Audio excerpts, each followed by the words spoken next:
vous asseoir. Maintenant, je vous inviterai à prendre la parole de Dieu qui se trouve dans Matthieu au chapitre 14. Et nous lirons le verset 22 à 23. Matthieu 14, 22 à 33, excusez-moi. 22 à 33. Il est écrit: Aussitôt, après, Jésus obligea les disciples à monter dans la barque et à le précéder sur l'autre rive pendant qu'il renverrait la foule. Quand il eut renvoyé, il monta sur la montagne pour prier à l'écart, et le soir venu, il était là, seul. La barque se trouvait déjà au milieu du lac, battue par les vagues, car le vent était contraire. À la fin de la nuit, Jésus alla vers eux en marchant sur le lac. Quand les disciples le virent marcher sur le lac, ils furent affolés et dirent: « C'est un fantôme !» Et dans leur frayeur, ils poussèrent des cris. Jésus leur dit aussitôt: « Rassurez-vous, c'est moi, n'ayez pas peur. » Pierre lui répondit: « Seigneur, si c'est toi, ordonne-moi d'aller vers toi sur l'eau. » Jésus lui dit: « Viens. » Pierre sortit de la barque et marcha sur l'eau pour aller vers Jésus.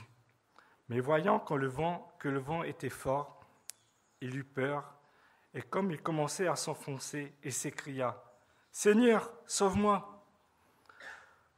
Aussitôt Jésus tendit la main, l'empoigna et lui dit: « Homme de peu de foi, pourquoi as-tu douté ?» Ils montèrent dans la barque et le vent tomba. Ceux qui étaient dans la barque vinrent se prosterner devant Jésus en disant: « Tu es vraiment le Fils de Dieu. » Que le Seigneur bénisse sa parole dans le cœur de chacun d'entre nous. Maintenant, je laisse la place au pasteur.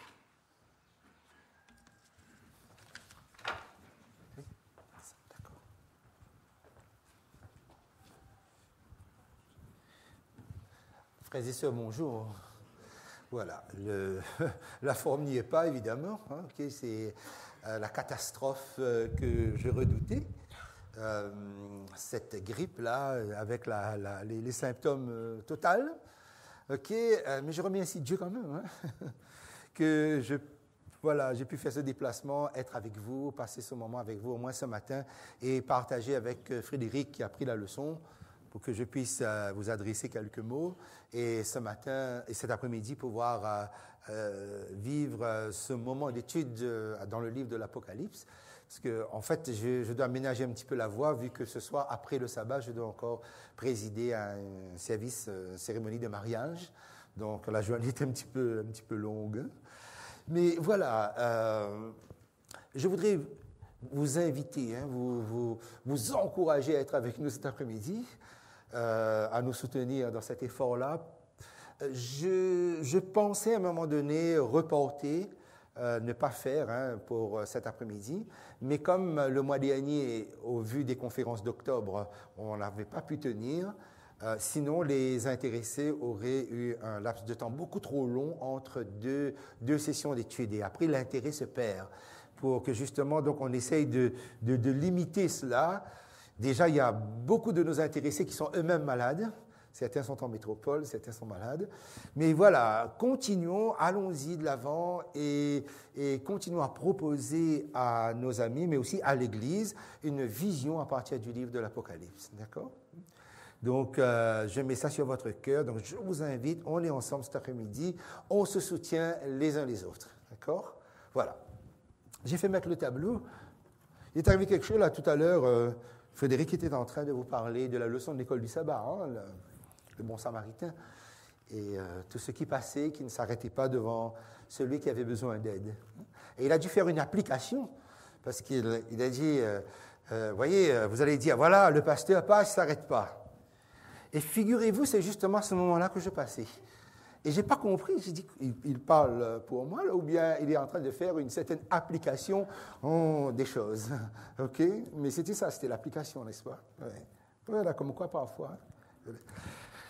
Alors, je vais vous parler à un moment de la zone de confort, puisque la leçon en avait parlé, Et j'avais rebondi là-dessus justement la semaine dernière, puisque j'ai dû faire toutes on m'avait demandé de faire les messages de chaque soir, et j'avais rebondi à partir de cette zone de confort et comprendre comment la mission se situait en rapport avec ça. Le tableau que je vais utiliser, c'est juste pour un schéma afin qu'il soit plus facile pour nous d'avoir une certaine idée de ce que c'est et comment, en rapport avec la Bible, ce que les informations, les données, les enseignements de la Bible nous pouvons nous situer par rapport à ça. D'accord?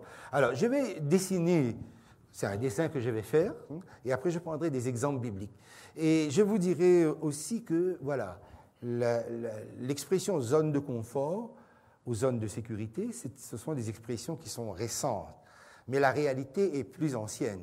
Comme on dit toujours, le concept où la réalité précède le concept. C'est-à-dire qu'il y a quelque chose qui est vécu et plus tard, longtemps après, on met des mots dessus.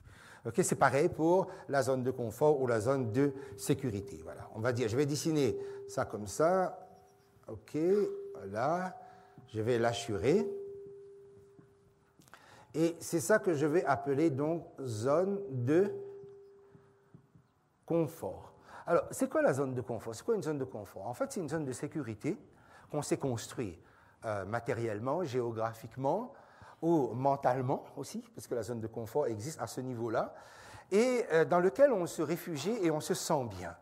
On se sent bien, on se sent tellement bien qu'on se sent en sécurité, d'où quelquefois donc, on appelle cette zone-là une zone de sécurité, et on ne veut pas sortir de là parce qu'on estime qu'il y a une légitimité à pouvoir y rester. D'accord? On se protège, on se sent en protection dans cette sphère qui se trouve ici. Et après, je vais faire un cercle plus large, et vous comprendrez après pourquoi je fais ce cercle-là aussi large, et je vais assurer cette partie-là. Voilà, je vais le mettre comme ça. Le dessin n'est pas bien, machin. Et ça, cette zone que j'ai assurée en noir, je vais l'appeler la zone du risque. Voilà. Il semblerait que notre vie oscille entre la zone de confort et la zone du risque. Et on va essayer de comprendre cela, et le mieux que l'on puisse faire, c'est de le comprendre à travers un épisode de la Bible. Je vous invite à reprendre Matthieu chapitre 14, qu'on a lu tout à l'heure. Matthieu chapitre 14. Jésus qui oblige les disciples, verset 22, à monter dans la barque et à passer avant lui de l'autre côté pendant qu'il renverrait la foule. Verset 23, Jésus monte sur la montagne pour prier à l'écart, et comme le soir était venu, il était là seul. Remarquez bien que c'est Jésus qui pousse les disciples à monter dans la barque, à passer de l'autre côté. Donc, il envoie les disciples sur les eaux, sur la mer, là. Verset 24, la barque déjà au milieu de la mer était battue par les flots car le vent était contraire. Autrement dit, donc, la barque dans laquelle Jésus a demandé à ses disciples de s'y rendre, de se mettre, de se placer et envoyer sur les eaux, cette barque-là est malmenée par les eaux parce qu'il y a un vent contraire qui souffle. Mais ils sont dans la barque, d'accord? Question. Ils sont sur la mer, donc la mer est en furie, et ils sont dans la barque. Est-ce que la barque constitue leur zone de confort? Est-ce qu'ils sont en sécurité dans la barque? Oui ou non? Oui, bien sûr. Donc, on va dire qu'au milieu d'une mer en furie, ils sont dans une zone de confort, ils se sentent protégés.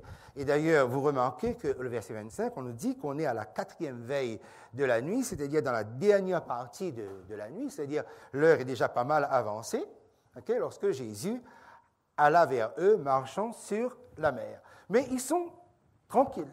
Est-ce qu'ils ont peur? Donc, ils n'ont pas peur. D'accord, voilà. Ils n'ont pas peur parce qu'ils sont dans une zone de confort. Voilà. Ils se sentent en sécurité. En plus, ce sont des hommes de la mer, ce sont des hommes qui sont habitués à cela, il n'y a pas de souci. Verset 26. Quand les disciples le virent marcher sur la mer, ils furent troublés et dirent « C'est un fantôme ».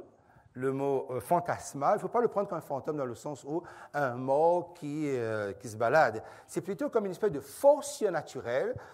Ils comprennent que ce n'est pas là quelque chose qui est naturel et ils imaginent que c'est un esprit ou c'est une manifestation, en tout cas surnaturelle, qui dépasse leur force ou leur capacité à y faire face. Et là, qu'est-ce que le texte nous dit? Et dans leur frayeur, ils poussèrent des cris. Alors, question, est-ce que maintenant ils ont peur? Ils ont peur. Donc, est-ce que la zone de confort où ils se trouvent est toujours une zone de confort? Est toujours une zone de sécurité? Non. OK? Donc, ça veut dire que notre zone de confort sera une zone de confort tant que nous n'avons pas peur, tant que nous nous sentons en sécurité. Mais seulement, voilà, il faut savoir qu'il y a des circonstances où notre sécurité n'est plus garantie par ce que nous avons construit. C'est-à-dire, donc, là, par exemple, il y a des événements qui peuvent nous mettre en situation d'inconfort. C'est-à-dire, voilà, on panique, on est dans une grande frayeur, etc. Et il pousse des cris, ça veut donc dire que c'est vraiment quelque chose qui est... Verset 27, alors Jésus leur dit aussitôt, rassurez-vous, c'est moi, n'ayez pas peur. Et là, verset 28, Pierre lui répondit, Seigneur, si c'est toi, ça veut dire, est-ce qu'il est sûr ou ils sont sûrs que c'est Jésus qui est là, qui se manifeste sur les eaux? Ils sont sûrs? Non. Donc, si c'est toi, dans le cas ou dans l'éventualité, si c'est toi, ordonne que j'aille vers toi sur les eaux. Ordonne, c'est-à-dire donne un ordre, donne-moi un ordre que je puisse te rejoindre dans ta dimension, parce que tu marches sur les eaux. La mer est en furie. Et notez bien ceci, parce que ça peut toujours servir, mais gardez-le quelque part, c'est que Jésus ne marche pas sur une mer calme, Jésus marche sur une mer en furie. C'est-à-dire, il y a une tempête, il y a quelque chose qui est terrible, et Jésus marche là-dessus. Et Pierre dit, si c'est toi, ordonne que je marche, c'est-à-dire je te rejoins dans ce que tu es en train de faire, et que je sois en mesure même de faire ce que tu fais. Qu'est-ce que Pierre demande alors du coup, si c'est vraiment Jésus qui est là dans ce processus-là? Qu'est-ce qu'il demande? Permettre que je puisse sortir dans ce qui, jusqu'à présent, aura été ma zone de confort. Et qu'est-ce que Jésus lui dit? Viens, verset 29, il dit, viens, et Pierre sortit de la barque et marcha sur les eaux pour aller vers Jésus. D'accord? Et donc, il quitte cette zone-là. Et est-ce qu'il marche sur les eaux? Est-ce qu'il fait ce que Jésus a fait? Est-ce qu'il a réussi? Il a réussi l'exercice par la foi. Donc, ça veut dire que, est-ce que quand il a quitté la zone de confort, c'était pour aller dans la zone du risque? Oui? En fait, c'est parce que vous êtes trompé par le schéma que j'ai mis ici. Vous voyez, est-ce que quand Jésus nous appelle à sortir de notre zone de confort, c'est pour entrer dans la zone du risque?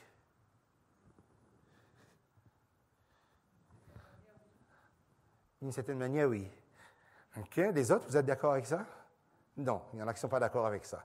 C'est que, en fait, je disais, vous êtes trompé par mon schéma. Pourquoi? Parce que notre réflexion à nous, notre positionnement, notre pensée, c'est toujours, voilà. Mais si je quitte ma zone de confort, je vais dans une zone inconfortable, une zone du risque. En réalité, la Bible crée une autre zone que nous pouvons appeler la zone de l'audace, ou, si vous voulez, la zone de la foi. C'est-à-dire que si Jésus donne un ordre, ce ne sera jamais pour vous faire entrer dans le risque. Ce ne sera jamais pour vous faire entrer dans la zone du risque. Mais c'est pour vous faire passer dans la zone de la foi. Et il y a une règle, il y a un principe qu'il faut toujours retenir. C'est-à-dire, plus vous cherchez à conforter, à consolider ou à élargir votre zone de confort en y restant, et plus votre zone de confort se rétrécit. La règle veut que si vous voulez élargir votre zone sécuritaire, si vous voulez consolider votre zone sécuritaire, il vous faut sortir. C'est-à-dire, vous ne pouvez garantir votre sécurité que si vous passez ici. D'accord? C'est-à-dire que vous osez faire des expériences par la foi que sans doute vous n'avez jamais fait et qui, et je comprends la réponse de tout à l'heure, peut faire penser à un risque. Mais en réalité, Dieu ne va jamais vous faire passer du confort au risque. Il va vous faire passer de la sécurité ou du confort à une expérience de foi. Et j'ai aimé la petite vidéo de tout à l'heure pour nous inciter aux offrandes, dîmes et offrandes, à ce que nous avons préparé pour le Seigneur. C'est que nous nous avançons de plus en plus vers la fin, vers le retour du Christ, et il va falloir vivre des expériences extraordinaires, vivre des expériences que nous n'avons jamais vécues jusqu'à présent. Et cela va demander, est-ce que Pierre avait déjà marché sur l'eau? Est-ce qu'il savait ce que c'est? Non. Donc c'est l'inconnu. Mais une décision sur l'inconnu, mais à partir d'un ordre qui vient de Jésus. Il faut que Jésus donne l'ordre.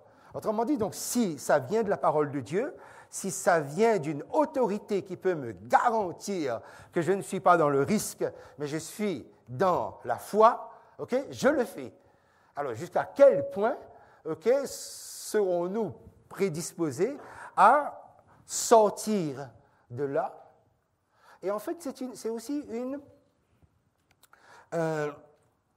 une mentalité qui se construit à vouloir préserver la zone de confort par de petites habitudes qui peuvent être prises.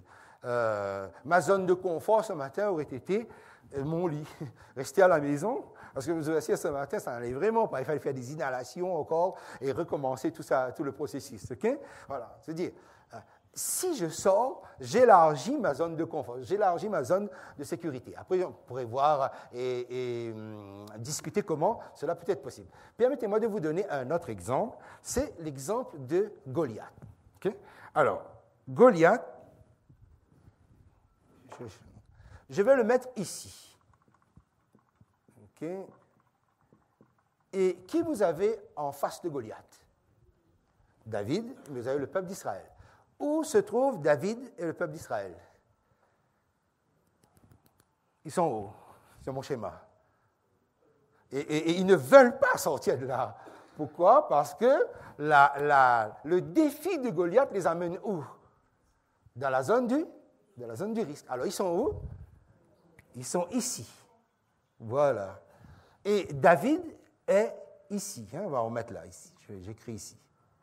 David est là. Alors, au départ, les Israélites n'avaient pas vu Goliath. Ils avaient vu les Philistins. Ils sortent et ils sont prêts à se battre. Ils sont prêts à sortir de là.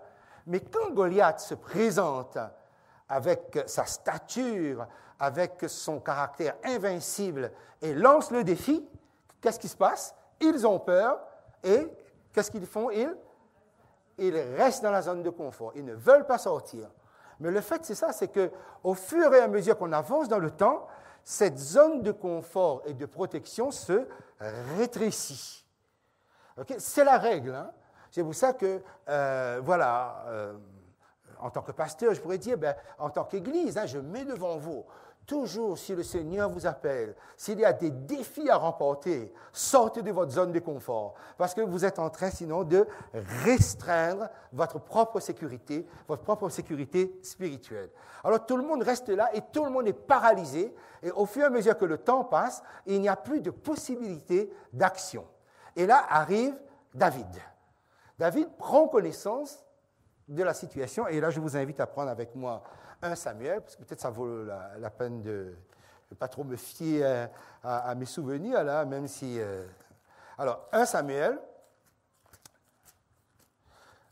chapitre 16. 1 Samuel chapitre 16, vous savez donc comment David va se retrouver auprès de Saül. C'est quelqu'un qui a fait un rapport, puisque Saül était mal en point avec ses crises et ses possessions. Mais lorsque Saül voit David, comment il estime David? Qu'est-ce qu'il voit devant lui? il voit quoi? Il voit un enfant. Il lui dit, tu es un enfant. Et lui, là-bas, c'est un homme de guerre. Lorsque Goliath voit David, qu'est-ce qu'il voit? Il voit un enfant aussi, hein? Beau, blond, belle de figure, comme on dit, ok? Donc, c'est un enfant. On est d'accord. On ne voit pas là un guerrier. Mais c'est très intéressant de voir que lorsque quelqu'un a fait le rapport à Saül de l'existence de David, regardez ce qu'il a dit, chapitre 16, le verset 18. Voici, et l'un des serviteurs prit la parole, chapitre 16, verset 18, pour parler à Saül, et dit, voici, j'ai vu un fils d'Isaïe, Bethléemite, qui s'est joué. C'est aussi un homme fort et vaillant, un guerrier parlant bien et d'une belle figure, et l'Éternel est avec lui. Vous avez vu la description qu'il a fait? Un homme, un guerrier. Mais est-ce que David avait déjà combattu un soldat? Est-ce que David avait déjà fait la guerre? Non, pas encore. Et pourtant, regardez l'analyse que lui, il fait, que c'est un guerrier. Bon, c'est un musicien, il joue bien, mais c'est un guerrier. Effectivement, cela va être confirmé par la suite que David sera un grand guerrier. Mais vous voyez ça? Il y a des gens qui ont le don de percevoir chez les autres ce que les autres seront ou peuvent être un jour. OK? Il y a des gens qui ont eu cette capacité à lire chez vous sans doute ce que vous-même, vous ne supposez pas être dans cette espèce potentielle. Quelquefois, il faut faire confiance quand les gens disent « mais je vois que chez toi, il peut y avoir des qualités, une potentialité, etc. etc. » Okay? Parce qu'il y a des gens qui sont suscités par le Seigneur pour ça, de voir ce que les autres ne voient pas. Saül voit un enfant, Goliath voit un enfant, et pas plus que ça. Okay? Alors, lorsque Saül dit « tu es un enfant, il est un guerrier », et qu'est-ce que David répond? David répond par les expériences qu'il fait, l'habitude qu'il a. Lorsque un lion ou un ours attaquait une des brebis de mon père, qu'est-ce que je faisais? Hein? Est-ce que je me résignais, me disant, mais c'est quand même un lion, un ours, moi je suis jeune, j'ai un enfant, j'ai encore l'avenir devant moi, etc. Est-ce qu'il se résignait? Est-ce qu'il restait en zone de protection? Non, il avait pris l'habitude de sortir de la zone de confort. C'est-à-dire, donc, ce lion ou cet ours n'aura pas une brebis qui se trouve être sous ma garde. Donc, qu'est-ce qu'il fait? Il dit carrément, hein, il courait. Donc, David, c'est l'enfant qui court derrière les lions, qui court derrière les ours. Et ça, c'est quand même quelque chose d'assez inimaginable. Hein? C'est improbable, mais il le fait. Il court. Et qu'est-ce qu'il fait? Il se bat corps à corps avec l'animal, il déchire la gueule pratiquement et il arrache la brebis, il sauve la brebis. Et qu'est-ce qu'il dit alors sur la base des expériences qu'il fait? Parce que pour lui, c'est une expérience de foi. Chaque fois qu'il sortait de sa zone de confort, il n'allait jamais s'aventurer dans la zone du risque. Les amis, nous avons perdu beaucoup de jeunes de nos églises parce qu'ils sont sortis d'une zone de confort, leur foyer, l'église, pour aller s'aventurer dans la zone du risque et perdre pratiquement, pour certains, la vie éternelle, pour d'autres, la vie tout court, ou pour d'autres, l'équilibre physique, l'équilibre mental, l'équilibre de la vision, l'équilibre de ce que c'est que la vie. Jamais Dieu ne veut que nous puissions aller dans ce sens-là. Si il y a des expériences qui ressemblent à des risques, mais en réalité, ce sont...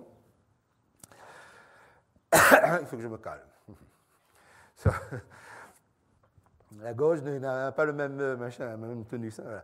En fait, ce sont des expériences d'audace où on aboutit toujours sur la victoire. Quand vous obéissez à l'ordre de Christ, c'est toujours la victoire. Et alors il le dit, ok? Il en sera de même pour celui-là, ok? Du plus haut de sa hauteur. Mais ça, c'est quelqu'un qui a l'habitude, c'est pas quelqu'un qui... Il faut être habitué à ça pour pouvoir dire et tenir un langage de foi maintenant qui demande une expérience qui est supérieure, qui dépasse de tout ce qu'on a vécu jusqu'à présent.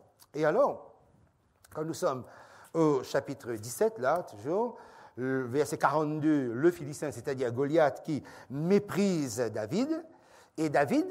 Quelle est la phrase qu'il va, la phrase de foi, de détermination qu'il va prononcer, verset 45. David dit aux Philistins, tu marches contre moi avec l'épée, la lance et le javelot, et moi je marche contre toi au nom de l'Éternel des armées, du Dieu de l'armée d'Israël que tu as insulté. Verset 47, et toute cette multitude saura que ce n'est ni par l'épée ni par la lance que l'Éternel sauve, car la victoire appartient à l'Éternel et il vous livre entre nos mains. Et regardez bien, suivez bien. Pourquoi? Parce que Goliath voulait amener David sur son terrain. D'accord? David va amener Goliath sur son terrain. Et suivez bien, vous allez voir que les détails qui sont donnés sont quand même assez extraordinaires, qui montrent toute l'intelligence qu'on peut avoir lorsqu'on marche avec Dieu, toute l'inspiration qu'on peut avoir. Le verset 48. Aussitôt, un petit détail, aussitôt que le Philistin se mit en mouvement pour marcher au-devant de David, regardez bien ça, hein? C'est-à-dire, vous imaginez la scène, hein, comme Mme White le dit, utilisez votre imagination sanctifiée. Goliath se met en mouvement pour aller vers David. Que fait David à ce moment-là? David court. Il courut sur le champ de bataille à la rencontre du Philistin. Pourquoi David court, d'après vous? Il court. Et suivez bien, dans sa course, il fait quelque chose. Verset 49. Il mit la main dans sa gibecière, il prit une pierre, qu'il met dans la fronde, okay, et la lança avec sa fronde. Il frappa le Philistin au front, et la pierre s'enfonça dans le front du Philistin qui tomba le visage contre terre. Est-ce que vous avez suivi ce qui s'est passé? C'est-à-dire que David attend que Goliath se met en mouvement. Dès que Goliath commence à avancer avec une certaine vitesse, lui-même, il va se mettre à courir. Et tout en courant, dans la course, il prend la pierre, il met ça dans la fronde. Ça veut dire qu'il avait l'habitude, parce que faire ça, c'est pas aisé. Il met dans la fronde, et tout en continuant à courir, il tourne la fronde. Mais il court. Ça veut dire quoi? Ça veut dire, en fait, la course crée ce qu'on appelle la synergie. Okay? C'est-à-dire que plus vous êtes dans un mouvement de vitesse, et plus si vous lancez quelque chose, un peu comme si quand vous êtes en haut, là, si vous lâchez une petite pierre, si vous êtes à 50 mètres, ça n'aura pas le même impact sur Terre que si vous êtes à 100 ou 200 mètres. D'ailleurs, c'est ce qui s'est passé au pont, là-bas au port, là, okay, le Sacré-Cœur. C'est-à-dire les jeunes qui ont lâché des galets, hein, ça a fracassé, parce que ça dépend de la hauteur où vous êtes. C'est-à-dire donc, David, en courant, il crée une force synergétique qui va déterminer la puissance de la pierre qu'il va lancer. C'est-à-dire, plus il va courir vite, pas comme il est jeune, hein, il court, et quand il le lance, mes amis, c'est une vitesse, ça, c'est un projectile, mais extraordinaire, qui défonce le crâne de Goliath, parce que ça s'enfonce dans son cerveau, et il s'écroule. Goliath s'attendait et croyait à un combat du corps à corps. Mais c'est douter de la capacité, de l'intelligence de quelqu'un comme David, qui a des ressources, des capacités extraordinaires à pouvoir abattre un ennemi quand il le veut, quand il le souhaite. Mes amis, ça, okay, c'est pas la zone du risque, ça, c'est la zone de l'audace. Les chrétiens, ce sont des gens audacieux qui, par la foi, sont amenés à relever des défis et à remporter des victoires les plus extraordinaires, avec des moyens les plus inattendus. Et c'est ça, nous sommes appelés à ça. C'est pour ça que je m'adresse à votre conscience. Hein. Faites attention dans votre parcours spirituel, parce que votre zone spirituelle va se rétrécir. Si vous restez dans votre zone de confort, okay, et par des choix qui vous poussent à privilégier la tranquillité. Parce que la tranquillité n'est pas une garantie d'une augmentation, d'un épanouissement spirituel. Au contraire, prendre des risques, okay, mais c'est une façon de parler. Parce que je suis d'accord que quelquefois, il y a des décisions sur lesquelles on joue Vous vous rappelez quand je vous ai parlé, quand j'étais au Rwanda, quelqu'un m'avait brûlé mon passeport, là. et qu'on m'a dit, voilà, traverser le Rwanda, parce que de là où on était, il fallait au moins 300 kilomètres pour atteindre Kigali, de là où on était. Et Amiga était justement avec moi à cette époque-là. Il y avait le pasteur Anselm Rouven aussi. On était ensemble quand quelqu'un avait saisi mon passeport, il avait brûlé.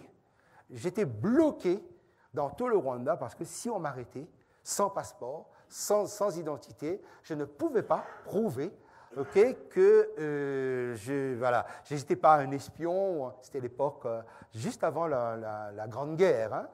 C'était terrible parce qu'il y avait des barrages partout. On ne pouvait pas faire quelques kilomètres sans être... Et vous voyez, il fallait prendre une décision. Et la décision, c'est ceci, c'est que si je sors, je suis arrêté, je ne peux pas justifier mon identité, c'est la prison. C'était la prison de Kigali. À l'époque, tu peux imaginer, est-ce que c'était horrible. Okay? Alors donc, du coup, j'ai pris la décision, me demandant si la décision que je prenais pour le recteur, c'était une décision risquée. Pour moi, c'était une décision de la foi. Mais effectivement, de Mudende à Kigali, à aucun moment il y a eu de contrôle, il y a eu de barrage. Je suis arrivé à Kigali, je pose ma demande. La Rwandaise qui me reçoit me dit, écoutez, monsieur, c'est impossible, on a trop de problèmes là à l'ambassade, on ne peut pas vous donner de passeport, pas avant 3 mois. J'ai dit, mais j'en ai besoin dans 2 semaines, je dois voyager, c'est un absolu. Il me dit, non, c'est impossible. Je dis, bon, je remplis quand même, je donne les photos et tout, je dépose là, et je retourne. Et quand je retourne, là, cette fois-ci, là, il y a contrôle. Je suis dans le minibus, c'est le minibus qu'il y avait au Rwanda, là, ok? Je suis dans le minibus, je suis au milieu un petit peu là, et l'officier qui contrôle entre avec le Kalachnikov, ok? Il entre et il contrôle tout le monde, depuis le chauffeur, ok? L'un après l'autre. Voilà, et quand arrive mon tour, j'étais un peu au milieu, là, avec des gens là, ok? Et il me saute, il passe les autres, et il passe derrière, et il sort, il s'en va. C'est comme s'il ne m'avait pas vu du tout. OK? Comme ça, je suis arrivé sain et sauf là-bas. 1 semaine après, j'ai dit, je vais quand même aller de nouveau. Ça ressemble à un risque, parce que ça peut mal finir. Mais pour moi, c'était la foi, parce qu'il fallait cela. Je repars, pas de contrôle, j'arrive là-bas. La fille me reçoit exaspérée. Mais monsieur, je vous ai dit que ce n'est pas possible, pas avant des mois. Et puis tout d'un coup, elle pose les yeux sur le comptoir, elle voit quelque chose, elle prend, c'est un passeport, elle ouvre, c'est mon passeport.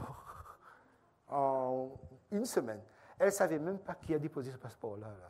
Je me souviens très bien comment elle est allée dans les différents bureaux pour demander, mais qui a déposé ce passeport-là sur le comptoir? Qui? Donc, personne ne sait d'où venait ce passeport-là. OK? Et elle-même, elle ne savait pas trop qu'est-ce qu'il fallait faire. Et bon, elle me fait signer quand même pour que je récupère. Mais elle garde mon passeport en main. Non, j'ai dû faire comme ça. Et je vous dis, que... oui, ça ressemble, il y a des décisions qu'un chrétien prend, ça ressemble à des risques. Mais en réalité, les amis, on marche sur une mer en furie. Okay? C'est-à-dire donc, être prêt à, quelquefois, bon, ce n'est pas aussi extrême, mais à des décisions qui nous permettent d'obtenir des victoires que nous ne pouvons pas imaginer. Mais il faut prendre l'habitude. Prendre l'habitude de dire non, je ne reste pas dans ma zone de confort, je ne reste pas dans ce que j'ai construit et qui me garantit un semblant de sécurité. C'est faux. Et il n'y a pas de sécurité sur cette terre. Et il n'y a pas de repos sur cette terre. Et il n'y a pas de tranquillité sur cette terre. Donc, investissez-vous pour le Seigneur, et vous verrez toute la différence, comment vous n'arrêterez pas de grandir dans des décisions que vous prenez qui, pour le monde, ça peut être des décisions de folie, mais pour vous, vous savez sur quoi vous engagez. Et retombons sur nos pieds, donc, avec Matthieu, chapitre 14, je termine avec ça. Le temps que vous prenez Matthieu 14, là, ce matin, justement, vous avez vu la parabole du bon samaritain. Vous avez vu? Le premier qui est passé, c'est qui? C'était un sacrificateur. Il passe, il voit le blessé, Et comme il était à demi-mort, donc il pouvait passer pour mort. Et un sacrificateur, être en contact avec un mort, c'était donc le risque de l'impureté. C'est un risque.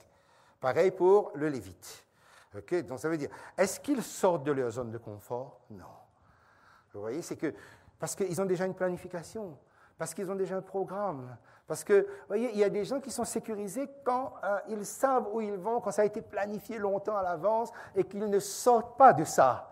Il y a des gens comme ça, mentalement, mais en réalité, ils sont faussement sécurisés parce que bien souvent, nous pensons que, et parce que, attention, il faut que tout soit bien planifié dans votre vie. Là-dessus, je n'en disconviens pas. Mais, okay, vous voyez, une circonstance qui nous fait passer à côté d'un secours qu'on pourrait apporter, et bien finalement, si ce n'était pas le Samaritain, alors le Samaritain, lui, qu'est-ce qu'il fait? Lui aussi, il a son voyage, lui aussi, il a son programme, lui aussi, il a sa planification, lui aussi, il a ses finances, lui aussi, tout ça est bien planifié. Mais qu'est-ce qu'il fait? Il quitte cette zone-là pour secourir. Et on pourrait dire, mais quel est le gain là-dedans? Je vous pose une question. C'était un juif, ça, qui l'a secouru, là. On peut dire comme ça, hein, le texte ne dit pas, mais on peut le supposer. Si, par exemple, c'était un Samaritain, c'était lui qui était blessé sur le bord de la route, est-ce que ce juif-là qui est blessé, là, est-ce que lui serait arrêté, lui? Jamais. Et vous voyez, ça peut me freiner de penser, mais...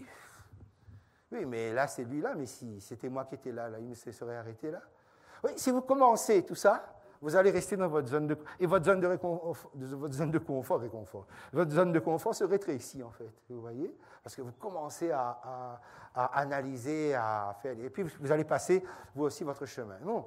Alors, écoutez bien, le Samaritain, il s'arrête. Donc, c'est-à-dire, il casse son programme, il casse son planning, il casse son voyage, et tout, même les gens qui l'attendent, ils vont attendre. Il a la compassion. Il ne peut pas dire qu'il a de l'amour. Pourquoi? Parce que, mes amis, pour aimer, il faut connaître la personne. Aimer, c'est un visage, etc. Mais c'est la compassion. L'amour porte sur la personne, la compassion porte sur la souffrance. Qu'importe qui souffre, je ressens quelque chose, c'est la compassion. Je ressens quelque chose. Alors, je compatis. Hein. Il souffre, je ne peux pas le laisser. Qu'importe ce qui m'attend, qu'importe ce que je perds, qu'importe, je m'occupe de lui. Et là, mes amis, vous savez, il soigne avec ce qu'il a comme produit, là, hein, le vin, l'huile, etc. Lui, il est sur sa monture, il sort de sa monture. Il met l'autre sur sa monture. Lui, il marche, et le blessé qu'il ne connaît même pas, il le transporte. Il l'amène à l'hôtel, il prend soin. Il prend encore 2 jours de salaire, là. C'est combien aujourd'hui à peu près, une journée de salaire? Allez, de bâtiment, 80 plus 90, 100 euros. OK, fonctionnaire, à peu près. 110, pas plus que ça? D'accord. Mais disons 100. Il sort 200 euros de sa poche et dit, prends soin. Et si jamais tu dépenses encore quoi que ce soit, je mets le dessus. Les amis, si ça ne s'est pas sorti à la zone de confort, mais il va se ruiner. OK? Parce que si ça coûte, je ne sais combien... Ben, vous voyez, le service de Dieu, c'est cela en fait. C'est sortir de là. Et regardez, Pierre, on était dans le texte, hein, Matthieu chapitre 14. Matthieu chapitre 14.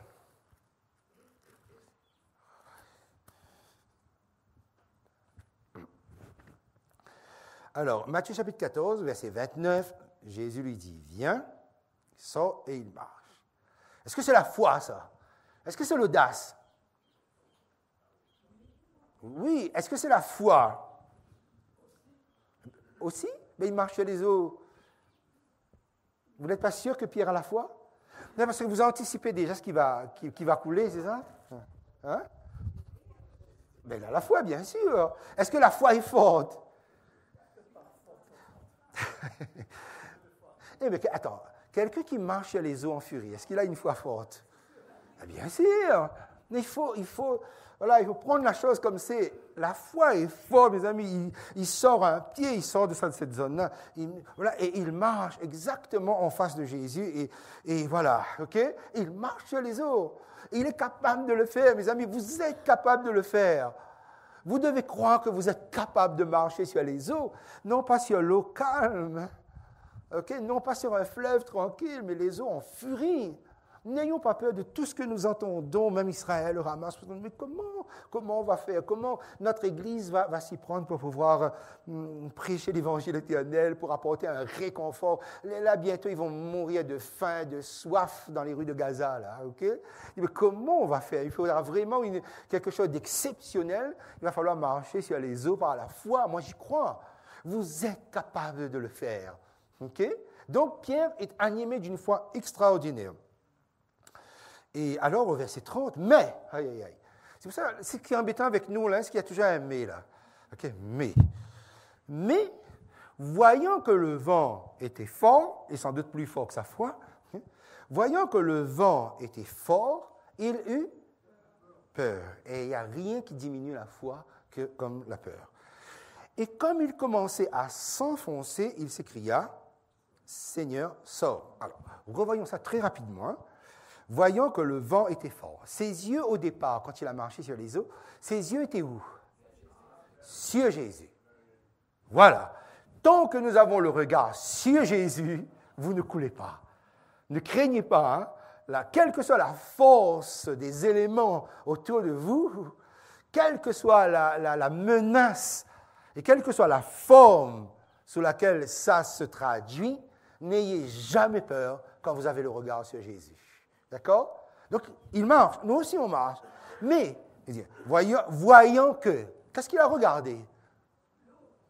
Il a regardé, oui, la force de la tempête, en tout cas. Le vent était fort. Il a regardé le vent. Il eut peur. Voyant que... C'est ça que, quand on commence à quitter le regard sur Jésus et à le porter sur les événements qui sont menaçants, ça donne ceci. Il commence à s'enfoncer. Alors, je pose la question, est-ce que sa foi est faible? Oui, la réponse est simple. Hein, il y a pas de... ben, s'il coule, ça veut dire quoi? Ben, ça veut dire que la foi est faible. Non? On est d'accord avec ça. C'est-à-dire qu'en tout cas, sa foi s'est affaiblie. Mes amis, vous savez ça? Nous sommes capables, à la fois, nous sommes capables d'avoir une foi forte, mais qui peut s'affaiblir quand une circonstance nous imprègne à ce point-là. Okay? Quand nous nous laissons dépasser par notre peur.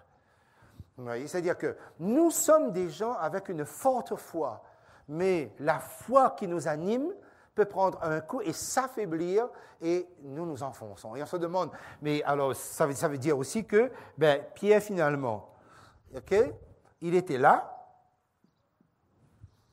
il est passé où? Dans la zone de Das. Mais, qu'est-ce qu'il a fait? Il est allé s'aventurer dans la zone du risque. Okay? C'est-à-dire que son audace est devenue un risque. Pourquoi? Parce que s'il coule, qu'est-ce qui va se passer? Il va mourir. On est d'accord avec ça. Okay? Alors, il crie, « Seigneur, sauve-moi », verset 31. Aussitôt, Jésus étendit la main, le saisit et lui dit, « Homme de peu de foi, pourquoi as-tu douté? » Homme de peu de foi. Okay? C'est pour ça que tout à l'heure, certainement, vous avez dû avoir une hésitation. Homme de peu de foi, pourquoi as-tu douté? Mes amis, voilà ce que moi je retiens de ça. Hein? N'ayons jamais peur de quitter notre zone de confort pour faire des expériences de foi. Et si, au plus fort de ma foi, je commence à m'enfoncer pour X raisons, parole des autres, ou ma propre analyse, ce qui se passe dans ma tête, Jésus sera toujours là pour me rattraper. OK? Et pour me remettre dans la barque. Avec Jésus, on ne meurt pas comme tel. Non. OK? Secours-moi et immédiatement, il est repris. C'est pourquoi l'expérience vaut. Et je vous encourage à cela. Nous ne perdrons jamais, même si le Samaritain ne rattrapera pas tout ce qu'il a investi. De toute façon, il ne le demande même pas. Et on ne sait même pas qu'est-ce qu'il gagne véritablement. Sans doute rien, si ce n'est qu'il aura élargi sa zone de confort en sacrifiant, y compris même son propre programme. Okay? Et je prie le Seigneur que pour l'année 2024, que nous construisions notre zone de confort, ça c'est bien parce qu'il le faut. Ok, le Seigneur ne nous demande pas de nous exposer en permanence, on a besoin de son foyer comme zone de sécurité, de son activité professionnelle, aussi comme zone de ses revenus, etc. Tout ça, ça entre dans la vie. Okay?